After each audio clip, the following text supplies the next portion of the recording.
For sure, we back in the house. Life after basketball with Terrell Brandon, and a question.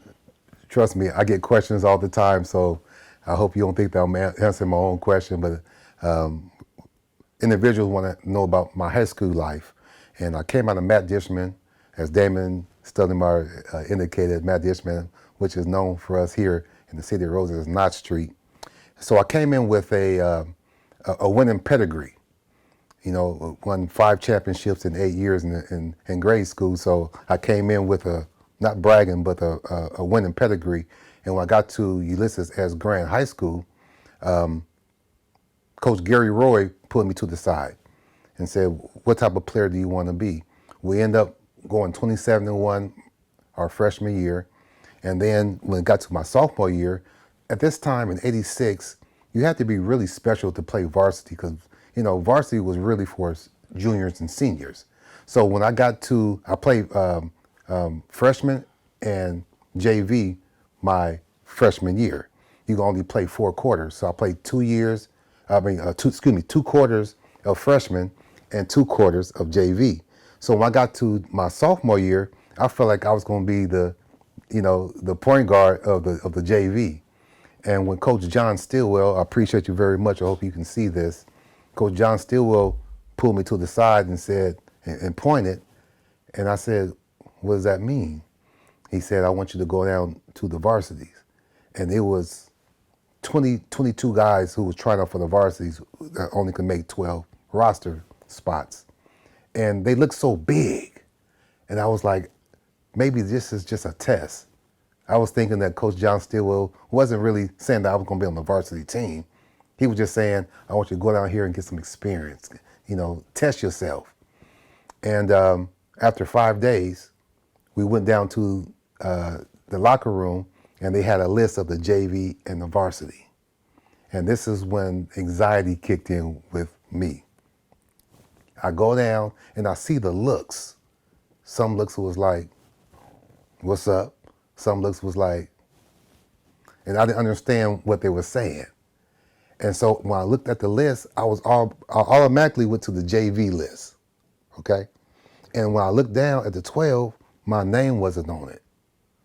And this anxiety, everybody, this nervousness that I never thought I had, it kicked in because I've never been cut before.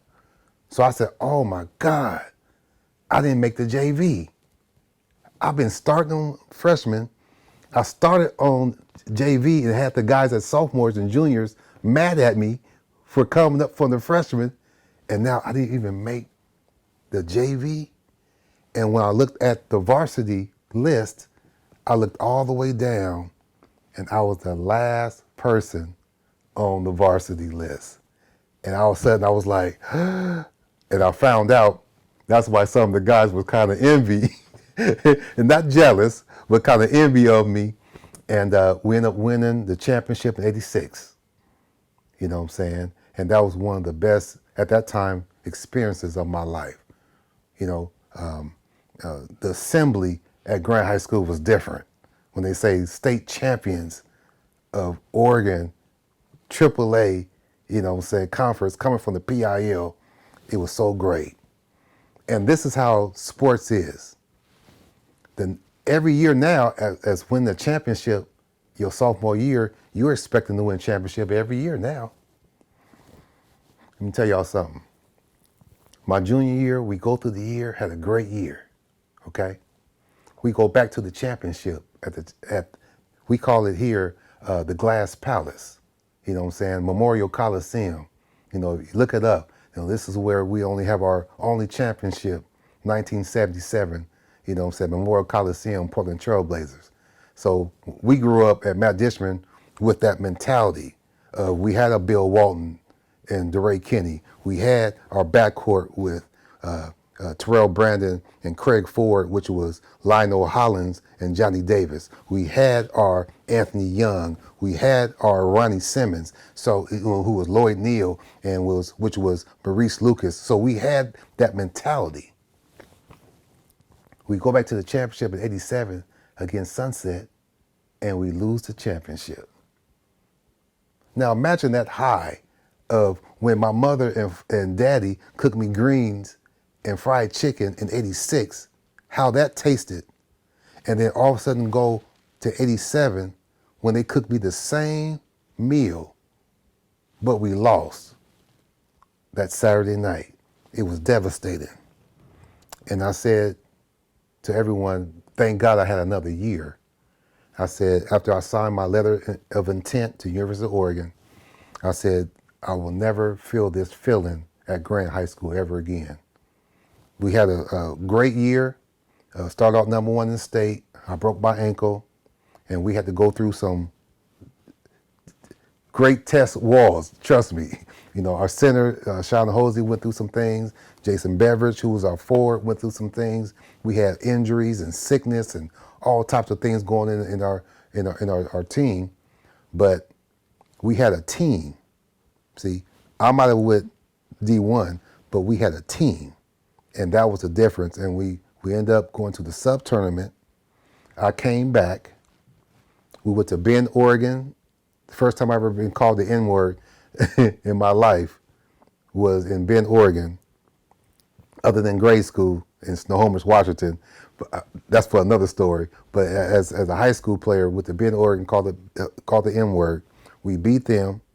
With the Beaverton High School, we beat them and had to go to the sub-tournament after that and went to what they call the Breakfast Club.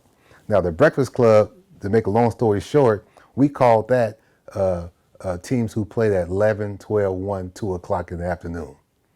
See, we went to Grant. We was a powerhouse school here in Portland. For those of you who are from other places that don't know anything about Grant High School or Jefferson High School or Wilson High School or Benson High School, we were powerhouses here in the City of Roses. So for us, we was always going to the tournament automatically, okay? And this is the first time that we had, in a long time, had to work our way up. And make a long story short, we ended up going back to the championship and playing against Wilson High School, who was part of the PIO, which was so great. You have two teams that's from the same neighborhood. You have James Demery, you have Craig Ford, you have Patrick Strickland, you have Thurgill, you have Sean Hosey, you got Terrell Brandon. I mean, we're all from the same neighborhood. TJ Bolden, Craig Vaughn, you got, Walter Dines. We have so many guys that's all from the same neighborhood. And we all, even though we was going against each other, we was all congregating. We ended up beating Wilson in 1988. So I would say that, being a two-time state champion, it puts you in a different perspective. And that's why I'm so proud of the younger generation that said, TB was cool, but I want to do better than him. That's why we're so happy for a Terrence Jones. We are so happy for, a Damon Stoudemire and Denmark Reed and all these young guys who came, after us, who said, TB was cool, but I want to do him. I want to succeed him. And that's the same thing that I did too. So, I hope I didn't bore you.